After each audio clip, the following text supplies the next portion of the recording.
রথ টানবে।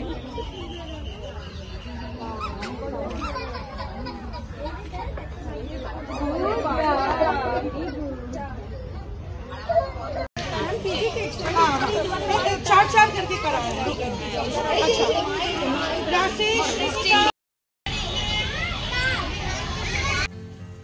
Good morning everyone, আমি সৌমিলি আমার নতুন একটি ব্লগে আপনাদের স্বাগত।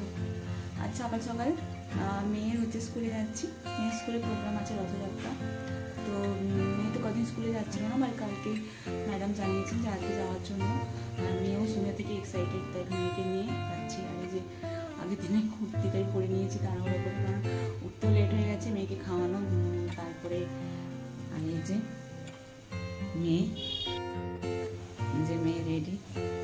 আজকে ওদের বলেছে এথনিক, যে কোনো এথনিক পড়াতে আর কি। বেডের যা অবস্থা এসে সব গোছাবো, এখন এরকমই থাক। চমানা চল গলি গলি। স্কুলে কি আছে? হ্যাঁ স্কুলে কি আছে? রথ টানতে? তুই তো রথ।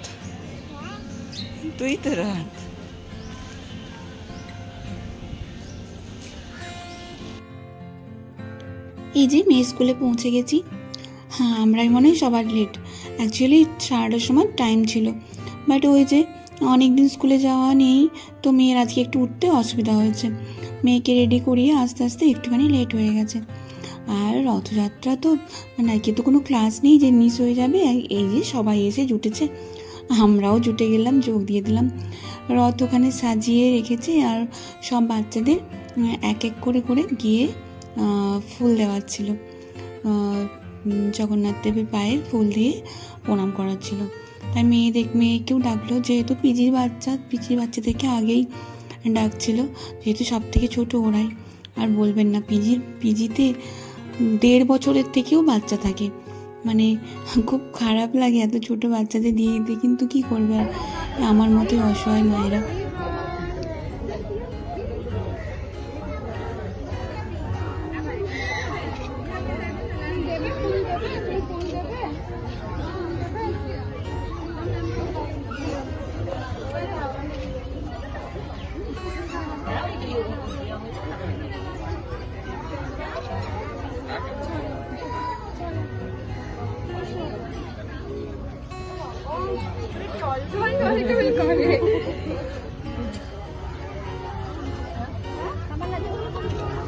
তামান্না এসো, এটা কি?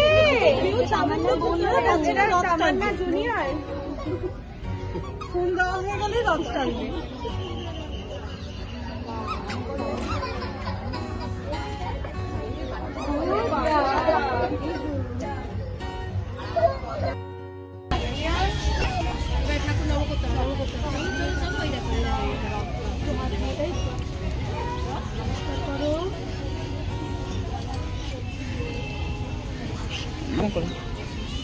দু হাত দিয়ে হ্যাঁ, দু হাত দিয়ে করতে হয় মা, হাত জোর করে নম করতে হয়। আর এই যে আমার মেয়ে ওখান থেকে আসতেই চাইছে না। দুটো পাশাপাশি রথ সাজানো হয়েছিল, একটা বড় একটা ছোট। তো বড় রথটাতেই সবাইকে ফুল দেওয়া করাচ্ছিল, তো ওর হয়ে গেছে, বাট ওই যে ওর ওখান থেকে ছেড়ে আসতেই চাইছে না। তারপর এই যে এরা হচ্ছে সব পিজির বাচ্চা আর কি। তো পিজির বাচ্চারা তো সব থেকে ছোটো, আগেই বললাম 1.5 বছর থেকেও বাচ্চা আছে। সেই জন্য পিজির বাচ্চাদের যখন ফটোশ্যুট হয়েছে, তো তখন তাদের মায়েদের সাথেই হয়েছে, যেহেতু ওরা একদমই ছোট, কেউ বসছে না, কেউই দেখুন কি অবস্থা। তো সেই জন্য মায়েদের সাথেই ফটোশ্যুট হয়েছে। তারপরে নার্সারির বাচ্চারা সবাই একা একা দাঁড়িয়ে ছবি তোলা হচ্ছিলো। আর এই যে এখানে ফটোশ্যুট ওনার স্কুল কর্তৃপক্ষ থেকেই ছবি তোলা হচ্ছিল।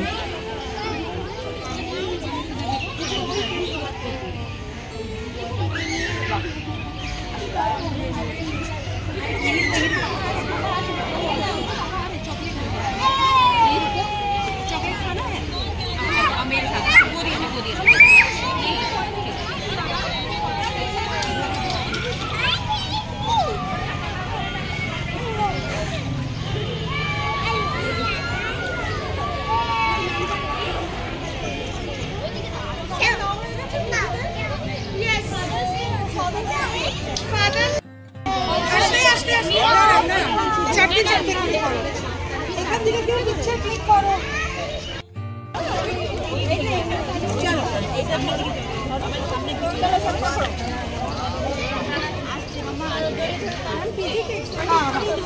चार चार करके करा अच्छा राशि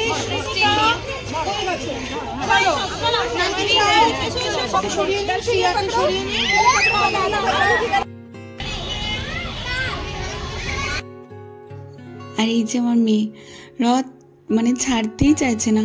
অ্যাকচুয়ালি কী হয়েছে বলুন তো, ওরা তো অনেক বাচ্চা, তো সবাইকে ওই 4 জন করে বাচ্চা একটু করে করে টানিয়ে মানে বাকি অন্যদের 4 জনকে ডাকা হচ্ছিল। তো মেয়ের ভাগ্যে তো ওই 1 মিনিট বা 30 সেকেন্ডের মতোই পড়েছে, তাতে মেয়ের মন ভরেনি। তারপরে হয়েছে সব কমপ্লিট হয়ে যেতে আমরা এখন বাড়ি ফিরছি। অ্যাকচুয়ালি এত গরম ছিল আর বলার নয়। দেখুন না, খুব একটা যে রোদ আছে তা নয়, মেঘলাই পড়ে আছে, বাট সত্যি ভীষণ গরম। স্কুল থেকে চলে এসেছি, প্রচণ্ড গরম ছিল। অ্যাকচুয়ালি স্কুল প্রিমিসের বাইরে হচ্ছিল না, যেহেতু রথ টানার ব্যাপার আছে, তো এত গরম ছিল, বাচ্চাগুলো ভীষণ কষ্ট পাচ্ছিল। তো পিজির বাচ্চাদের যেহেতু আগে হয়ে গেছিলো, তো ম্যামকে জিজ্ঞেস করলাম যে আমরা কি চলে যেতে পারবো। তো উনি বললেন যে হ্যাঁ, প্রচণ্ড গরম, ওয়েদারও খুব বাজে, পিজির বাচ্চাদের হয়ে গেছে, আপনি আসতে পারেন। আর যেহেতু শরীরটাও খারাপ, সেইতে চলে এসেছি। প্রচুর কাজ পড়ে আছে, সকাল থেকে উঠে শুধু মেয়েকে রেডি করে নিজে রেডি হয়ে খাইয়ে নিয়ে গেছিলাম। এখনও দুপুরে সকালে না ব্রেকফাস্ট করেছি আমরা, না ওর বাবা অফিস যাবে, লেট হয়ে গেল আজকে অফিস যাওয়ার। তো কি তাড়াতাড়ি মোটামুটি ড্রেসটা চেঞ্জ করবো আর তাড়াতাড়ি করে শুরু করবো চা কিছু রান্না বান্না। তাহলে চলুন, দেখা হচ্ছে পরে। এখন আপাতত ঘরের কাজগুলো সেরে নিতে হবে। দেখুন বড়দের এই অবস্থা, বাচ্চাগুলোর কি অবস্থা হবে বলুন।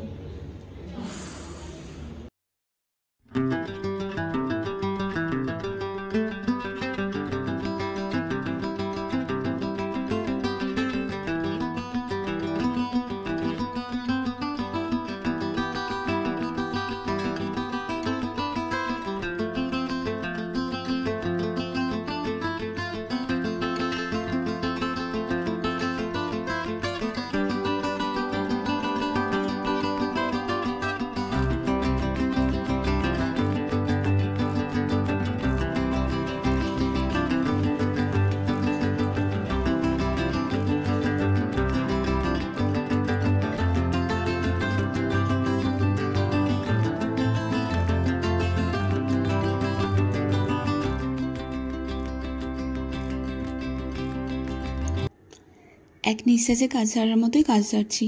অ্যাকচুয়ালি কী বলুন তো, বেজেও গেছে 10:30 মতো, আর তো অফিস যাওয়ার আছে। আর সকালবেলা আমি না আজকে কিচ্ছু করে যেতে পারিনি। এই যে আমার হেল্পিং হ্যান্ড বাসন ধুয়ে গেছে, সেটাও আমি গুছিয়ে রেখে যাইনি। তো সব কাজ যেন এক নিঃশ্বাসেই সারতে হবে, তা না হলে ওর বাবার অফিস যাওয়ার সময় লেটও হয়ে যাবে আর আমি কোনো কিছু রেডি করে উঠতে পারবো না। তাই আর কোনো রকম কোনো লেট না করে এই যে এক পাশে ভাত বসিয়ে দিলাম। আর আজকে আমরা ব্রেকফাস্টে করব হচ্ছে পান্তা ভাত। হ্যাঁ, অ্যাকচুয়ালি কাল রাতে অনেক কটা ভাত বেড়ে গিয়েছিল। আর কি বলুন তো, এত চালের দাম, ভাত ফেলে দিতে একদম ইচ্ছা হয় না। তাই আজকে ভেবেছি যে পান্তা ভাত খেয়ে নেব। গরমও ভালোই আছে, তাই একটু আলু সেদ্ধ করে নিলাম, আলু মাখবো আর ওকে অমলেট বানিয়ে দিলেই ও পান্তা ভাত খেয়ে নেবে, ও নিজে থেকেই বলেছে। আর এই যে আমাদের খাওয়া দাওয়া হয়ে গেছে, অলমোস্ট আমার ম্যাক্সিমাম কাজ কমপ্লিট। ভাত আগেই নামিয়ে নিয়েছিলাম, আর পোস্ত আলু ঝিঙে পোস্ত করেছি, ওটাও নামিয়ে নিয়েছিলাম। আর শুধু বাকি আছে শুধু ডালটা সেদ্ধ হয়ে যাবে, সেদ্ধ হচ্ছে, আর হচ্ছে মুড়ি মাখা হচ্ছে, তাহলে হয়ে যাবে। এবারে নিজে স্নান করবো, মেয়েকে স্নান করাবো।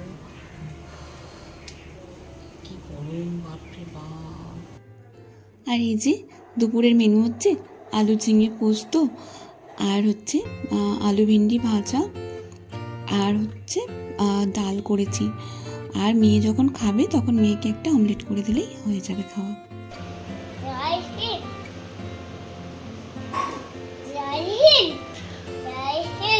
ঠিক আছে, দেখেছি, কতবার দেখবো একই জিনিস। দেখছেন তো মেয়ের পাগলামি। এটা হচ্ছে ওই দিন বিকেলবেলা। তারপরে তো দুপুরবেলা রান্নাবান্নার পরে আর ভিডিও করা হয়নি। অ্যাকচুয়ালি মেয়েকে স্নান করিয়েছি, আমি নিজে স্নান করেছি, তারপরে মেয়েকে খাইয়েছি। আমার খেতে খেতে যদিও বা 3:30। অ্যাকচুয়ালি যেহেতু পান্তা ভাত খেয়েছিলাম সকালে ব্রেকফাস্টে, খিদেও আমার সেরকম পাচ্ছিল না। একদম মেয়েকে খাইয়ে ঘুম পাড়িয়ে তারপরে যখন খিদে পেয়েছে তখন পান্তা ভাত নিয়ে ভাত নিয়ে বসেছি। পান্তা ভাত খেয়েছি, তার তো একটা রেস্ট থাকবেই না। আর এই যে ঘুম থেকে উঠে মেয়ে এইসব ওস্তাদি করছে। যতবার বলছি মামা পড়তে বসো, পড়তে বসবে না, এইসব কিন্তু করবে। তাহলে চলুন ব্লগটা আজকে এই পর্যন্তই রাখি। যদি ব্লগের কোনো কিছু ভালো লেগে থাকে তাহলে অবশ্যই কমেন্টে জানাবেন। আর দেখা হচ্ছে পরের একটা ব্লগে। ততক্ষণ ভালো থাকবেন, সুস্থ থাকবেন। আর হ্যাঁ,